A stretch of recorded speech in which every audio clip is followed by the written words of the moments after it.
Yung mga henerasyon na sumunod kay na Josue, wala nang alam tungkol kay Yahweh at dun sa mga ginawa ni Yahweh.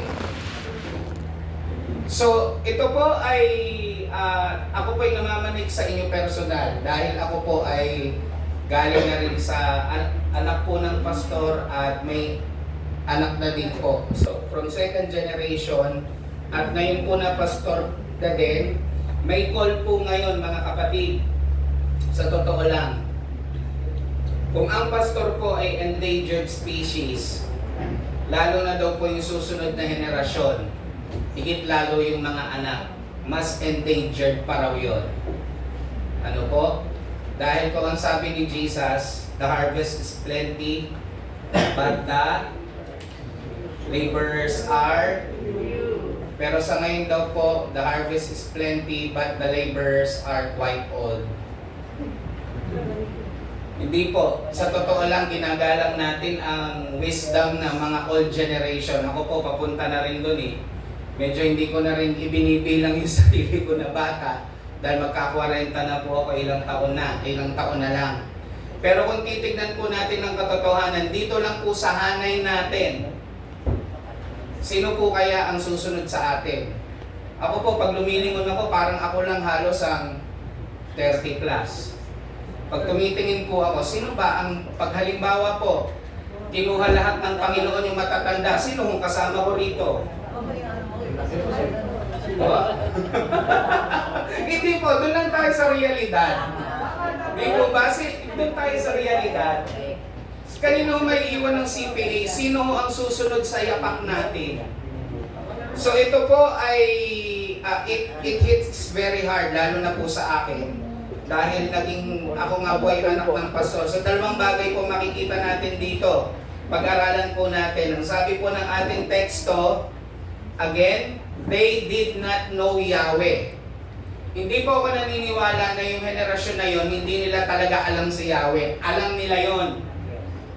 Kasi sa kanila pong panahon, hindi bihira po ang nakakabasa, bihira ang nakakapagsulat. Lahat ng patungkol sa Panginoon ay kanilang sinasabi orally, araw-araw yan. Alam nila, kapag nga ikaw Israelite boy, dito ba, pagdating ng 13 years old, may tinatawag na ano? Yung bar mitzvah, na talagang sila po sa ulado nila yung lahat ng batas tungkol sa Panginoon.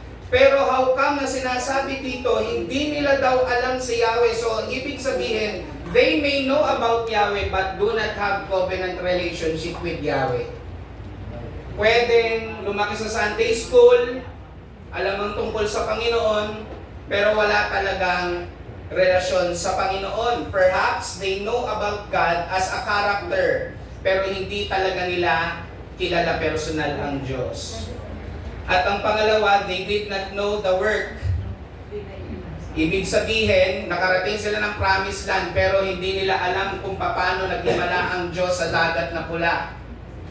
So wala silang kaalam-alam na yung henerasyon na to, talagang patay. Wala na raw nakaalam tungkol kay Yahweh at sa mga ginagawa ni Yahweh. Kaya nga po si Moses, pagdating ng Deuteronomy chapter 6, talagang mariin niyang ibinilin na ano po sa mga magulang, na hindi naman niya sinabi, kailangan dalhin niyo sa templo linggo-linggo. Hindi po linggo-linggo eh. Ano po ang bilin niya sa chapter 6 ng Deuteronomy? Ang scripture ituro sa mga anak when they sit at home, when they walk by the way, when they lie down, and when they rise up. So this is not just a performance task na ginagawa ng mga Israelita, kundi ito dapat sa araw-araw na pamumuhay nakatahi yung pananampalataya. Sinasadya talaga na idisipulo ang mga anak. Ano po? So, kayo po sa ating po mga iglesia, tingnan po natin, lalo na po pag matagal na ang church. Hindi po ba nagiging dilema sa atin yung ito? Pansinin ninyo. At sa totoo lang po, nakikita namin yung statistics kasi po, pinag-aaralan po namin ito ngayon at mamaya po ay may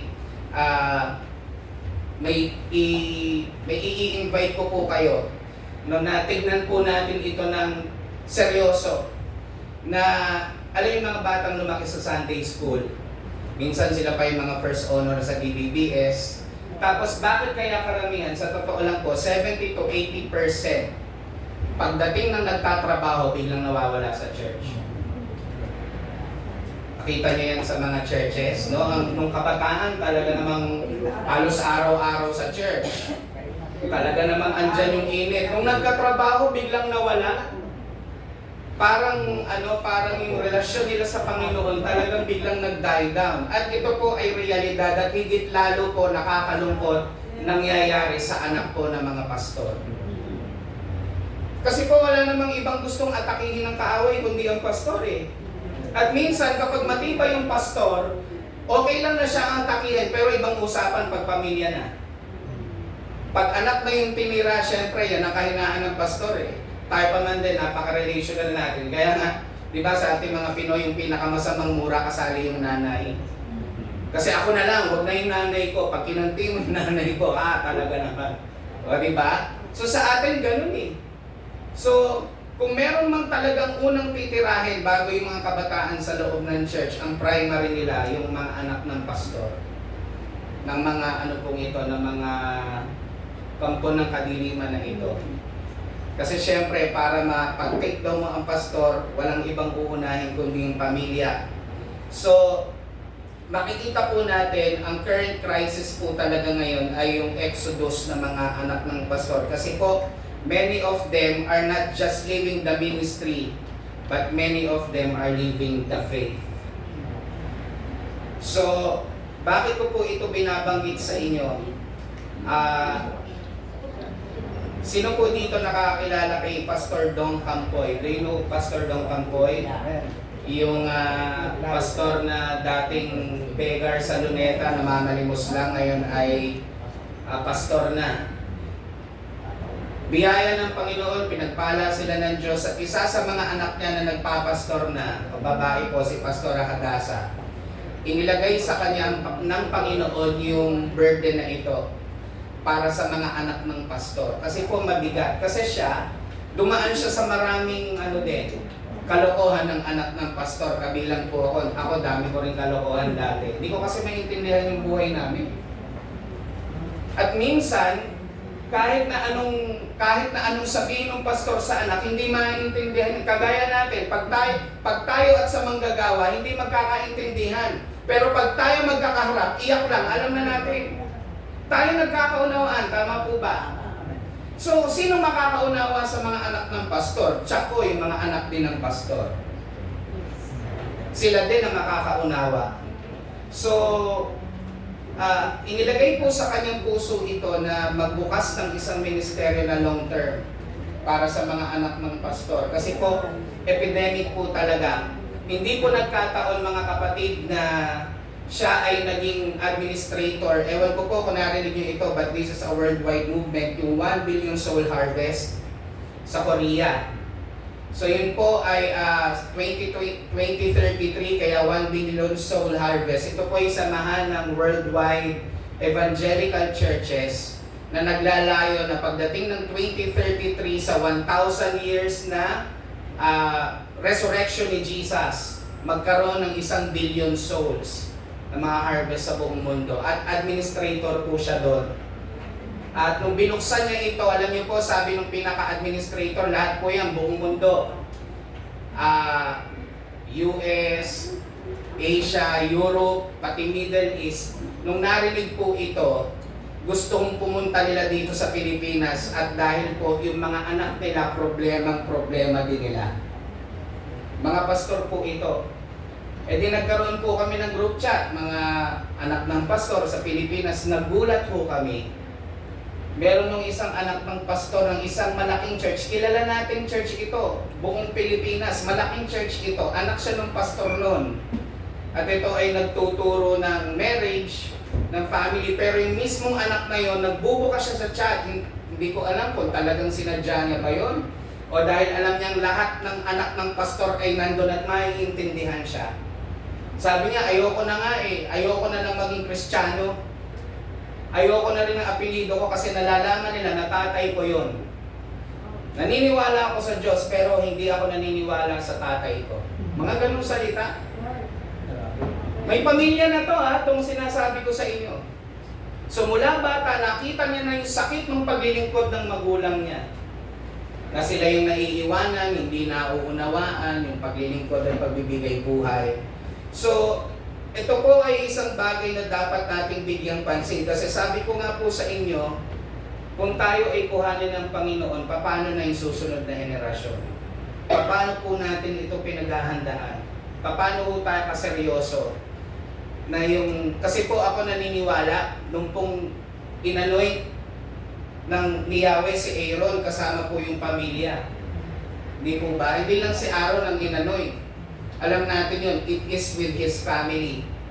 At ang nakakalungkot po, ako po narinig po ito ng aking taenga mula sa isang pastor at ako po ay sobrang na-hurt. Sabi niya, kaya nga yung anak ko ayaw kong pagpastorin kasi maghihirap lang siya. Kaya sinabi ko, anak, wag kang magpapastor, mag-engineer ka, mag-doktor ka. Kasi mahirap magpastor. Aray ko, sabi ko, nakakalungkot na para bang ang pagpapastor ay kawawa ang tumawag. Walang kakayanan ng tumawag. Kayo po ba naniniwala sa ganun? Sino po dito magsasabi, pinagpala ang magpastor? Amen. Nawa ikatuwa natin na kung yung anak natin doon dadalhin, wala pong patumangga na talagang ialay natin sa Panginoon. Kaya lang nasa sa atin po yun. Kung paano natin ita-drive sa kanila na anak, hindi kita pinagpuwersa na gaya. Kasi po, palaging ganito, actually, kahit hindi naman po pagpapastor, di ba? Kapag lawyer ang tatay, dapat isa sa mga anak, lawyer. Laging may ganun tayo dito sa Pilipinas. Pag halimbawa, yung nanay mo magaling magluto, siguro nagluluto ka din, no? Normal yun eh. So, ibig sabihin, pag pastor tatay mo, kailangan meron sa mga anak. Kaya lang, ang katotohanan, iba-iba naman po talaga ang pagtawag ng Diyos. Tama po ba? Kaya lang minsan nahahadlangan yun kasi tayo mismo, hindi natin ipinapamulat sa ating mga anak yung katotohanan. Na hindi muna yung paggawa ang importante, kundi makilala muna talaga nila yung tumawag sa atin. Kasi they will never understand it by their logical mind. Bakit ba natin to ginagawa? Ako po, sa totoo lang, lumaki din ako sa church at ang dami ko din pong church hurts. Sa totoo lang. Nung tinawag po kami, yung tatay ko ay, alam niyo po, dito sa Laguna, isa kami sa pinakaunang nagbebenta ng mineral water. Sa sobrang lakas yung tatay ko po, sa Santa Rosa pa nakakarating, sa Binyan, sa Kabuyaw. Kasi sobrang konti pa lang yung mineral water, mga year 2000 yan, nung nagkaroon ng typhoid outbreak. Dito sa JP, kung naalala ninyo, ang daming nagka-typhoid. Ang lakas po ng gano'n namin, tapos nagta-tricycle siya. Eh nung tinawag siya magpastor, sabi po ng aming superintendent, i-give up mo yan. Tapos ibinenta yung lupa't bahay namin sa Riyadh, 400 square meter, malapit sa Science Park. Eh kung ngayon yun, amin pa rin yun, ang laki ng bahay nun, ibinenta na yun. May sarili po akong kwarto doon. Pagpunta ko doon sa church, natutulog po ako sa ganito ito lang po, daanan, na yung pader ay hindi pa napapalitadahan. So isipin niyo yun, hindi ka pwedeng dumanggil ng paganto kasi yung gabok, lalaglag sa'yo. Hindi ko po maintindihan talaga yun. Tapos syempre, habang lumalaki ako, narinig ko sa mga tita ko, pag nag-asawa ka, sa'yo yung bahay at lupa na yan. Tapos binenta. Tapos makikita mo yung mga tao, pinagkakaisahan yung tatay mo. Nakikita ko, pinagbibintangan. O nakikita ko nga, habang may pagbibintang na ginagawa sa kanya, susuntukin siya nung nagbibintang sa kanya. Mga ganon. Sabi ko, para saan tong lahat ng ito? Hindi ko maintindihan. Kaya lang isang bagay po, salamat sa buhay po ng aking mga magulang at ang tatay ko po. Hindi nga po ako pinilit kasi kung ako po tatanungin, ayoko po talaga nito. Patugtugin nyo na ho ako maghapon, wag lang ako magsalita. Kasi pag dati nga lang ho, yung dadaan lang ako sa harap na ganyan tao, nahihimatay na ho ako. Mahihain po talaga ako. Kaya kung nakikita nyo po ako nakaupo at di umiimik, ganun lang po talaga ako. Pag di nyo ako iimikin at pag close ko naman kayo, maingay naman po ako. Kaya lang ho, dahil kayo ay medyo malayo nga pong edad, ayaw ko naman pong laging masalita kasi nga, ang kapaligid ko ay parang mga nanay at tatay ko. Naturuan po kasi ako na kapag may matatanda, huwag kang masyadong masalita.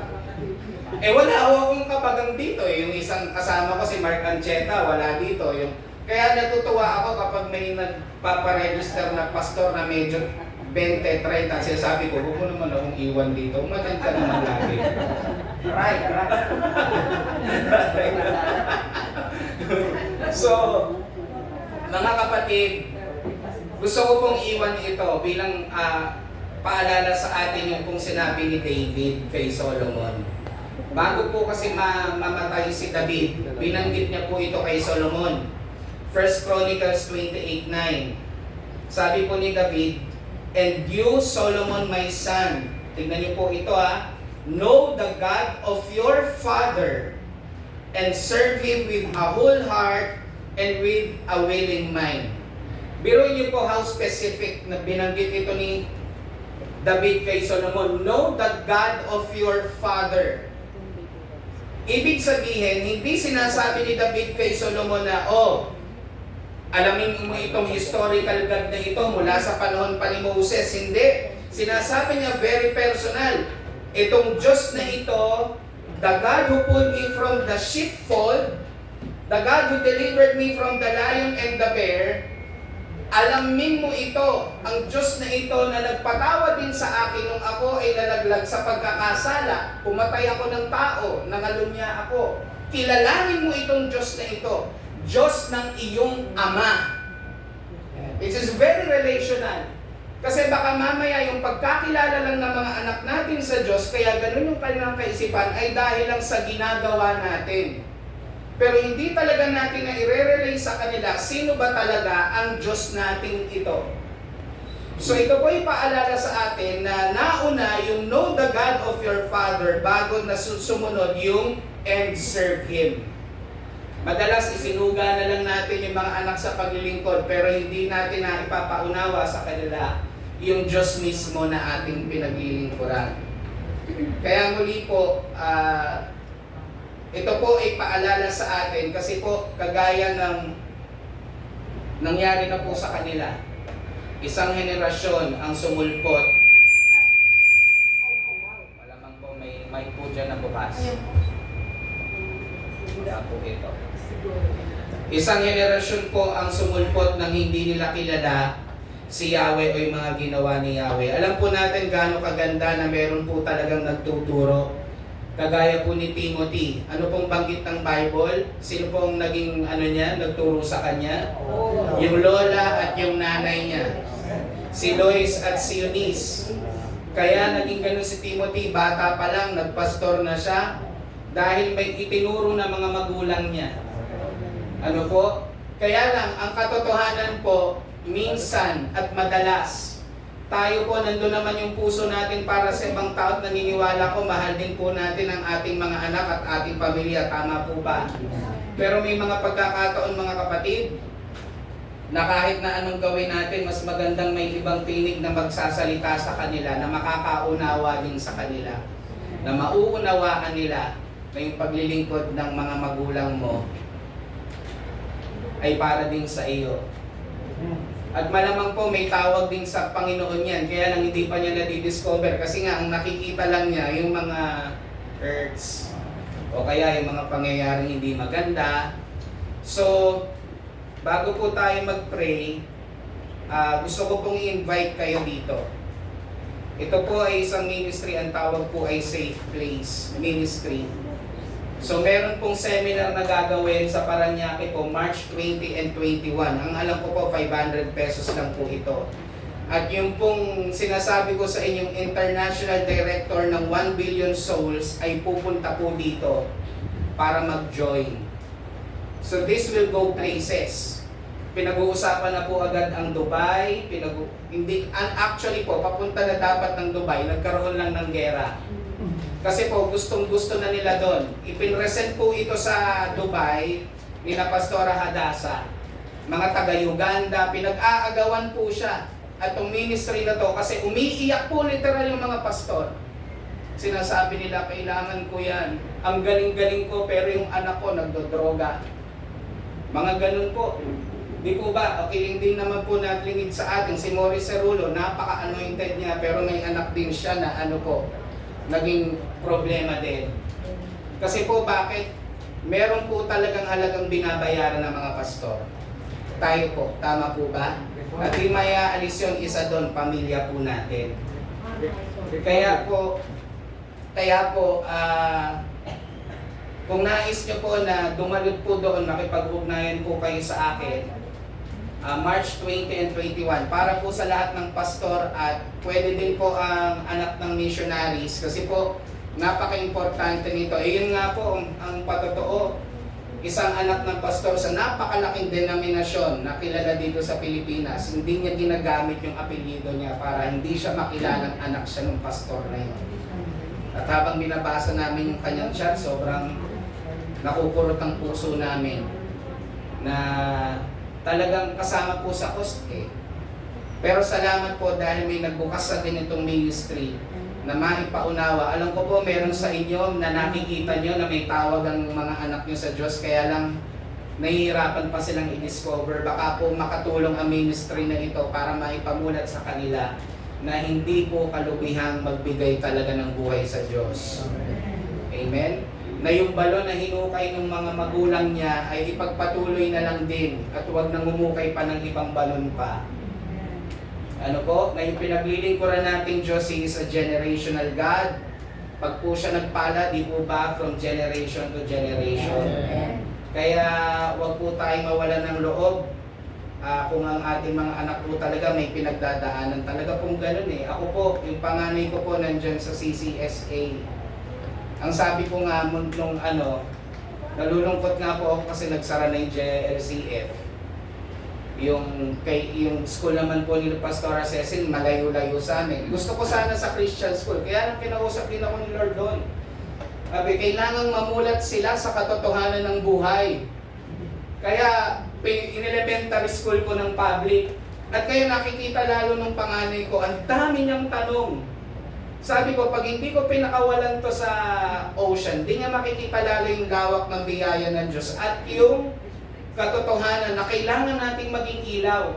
Kasi pag kinahon mo yan sa aquarium, pag nakikita ho ng isda yung aquarium at lumalaki na yan, yung aquarium lumiliit, ang pakiramdam niya, nasusukol siya, baka tumalon sa labas. Lalo ng delikado. No, so, March 20 to 21 po, so ang kasama sa speaker si Pastor Dong, yung asawa po niya. Meron din pong manggagaling speaker from UK. Anak din po ng pastor at theologian at composer si Ben Jack. Maganda po kasi ang community po na ito, pero mostly Filipinos po ang pupunta. Pero from what I've heard, kagaya nga po yung international director at yung ibang mga talaga po magjo-join din sila dito. Kasi yung need po nakikita. Kung hindi pa darating si Lord, sino pong susunod? Sino pong sasalo? Yung legasiya po ng paglilingkod, napakahalaga po na maunawaan na mula sa atin. Kasi po, kapag ang mga anak natin, ang kapartner natin, napakaganda kasi yan lang po ang membrong hindi aalis. Nag-train ka ng mga tutugtog, nag-train ka ng mga manggagawa, alis ay yung anak mo, kahit anong pagalit mo dyan, talaga dyan yan. Pag naging partner mo yan, napakalakas po. At yung habang malakas ka, nakikita mo sila na naglilingkod, alam natin na pagdating ng panahon, pag tayo kinuha ng Diyos, kampante po tayo yung ministeryo magpapatuloy. Amen. Sige po, tayo po ay umukod at manalangin. Pwede po bang mabanggit po tayo ng panalangin para po sa pamilya po natin at pamilya ng bawat isa? Sige po, sabay-sabay po tayo manalangin for our families. Lalo na po yung next generation. Hallelujah! Salamat po, Panginoon. Praise you, Jesus. Panginoon, nadalangin namin aming mga susunod sa amin. Footprints, Lord God. Katotohanan, Panginoon, na kailangan mo Panginoon kami. Yung pastor na pinigod, mahilig namin ng Diyos ang pananampalataya at yung mga bagay na patungkol sa iyo sa aming mga anak at sa susunod na generasyon. Lord, just pray na nawa, mga batang ito pag-ulit at pag-ulit sa kanila yung mga Panginoon. Sunod, Panginoon, ang kalooban mo sa dadaan sa mga sakit, sa mga pagsunod. Lord, ang pagsama ng Panginoon, dawa ng mga pamahal.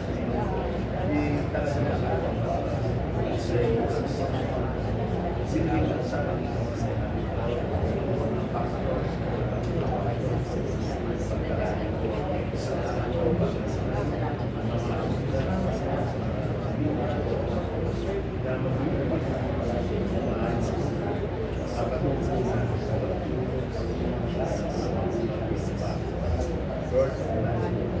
Salamat, Panginoon, lumalapit po kami sa inyo.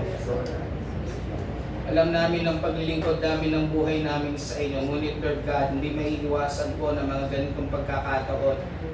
Bilang mga pastor, kami po ay tao rin na nasasaktan at minsan ang nadadali kapag yung pamilya na namin, yung aming mga anak, Panginoon. Lord, ang dalangin namin, patuloy niyo pong pagtibayin ng bawat isa, higit lalo ang aming mga anak, ang aming pamilya. Shield mo po, Panginoon, ng iyong Espiritu. Lord God, nawa, Panginoon, kami mga pastor, nandun yung maigting din namin pagmamahal at pagnanasa na yung aming mga anak, ang aming mga unang disipulo.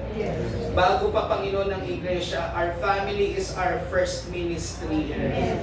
Panginoon, nananalangin din po kami sa mga anak ng pastor, Lord God, na nabubulumihanan, na may mga sakit, Panginoon, na pinagdadaanan sa kalooban. Lord God, abutin niyo po sila. Alam ko po, Panginoon, kasama po ito sa cost ng paglilingkod ng mga magulang na pastor. Ngunit, Panginoon, higit lalo kayong nakakakita, Panginoon. Kayong makakaabot, Panginoon. At gamitin niyo po, Lord God, ang sino man sa amin, Panginoon, higit lalim ang kapwa anak ng pastor na ang maabot po sila ng Panginoon, maunawaan nila, Lord God, masakit man, hindi man madali ang paglilingkod, ngunit palagi ito magdadala ng kaluwalhatian sa inyo. At ito ang pinakamagandang gawin sa buhay, ang magbigay ng buhay at maglingkod sa inyo. Pagpalaan niyo po, Panginoon, ang susunod na henerasyon sa amin. Nawa, Panginoon, hanggang sa kayo dumating, masumpungan niyo po kami, Panginoon, na ang mga matatandang lingkod, naroon ang kanilang pag-alalay at panalangin, at ang lakas ng mga kabataang lingkod ay magkakaisa upang lalong sumulong ang inyong kaharian. Salamat po, Panginoon, sa inyong paalala sa amin. At salamat may mga ganitong pagkakataon upang ang aming mga anak, ang susunod na henerasyon, Panginoon, ay lalong tumibay at hindi pa madaya ng kaaway. Salamat, Panginoon, itong dalangin namin sa pangalan ng Panginoong Hesus. Amen. Amen.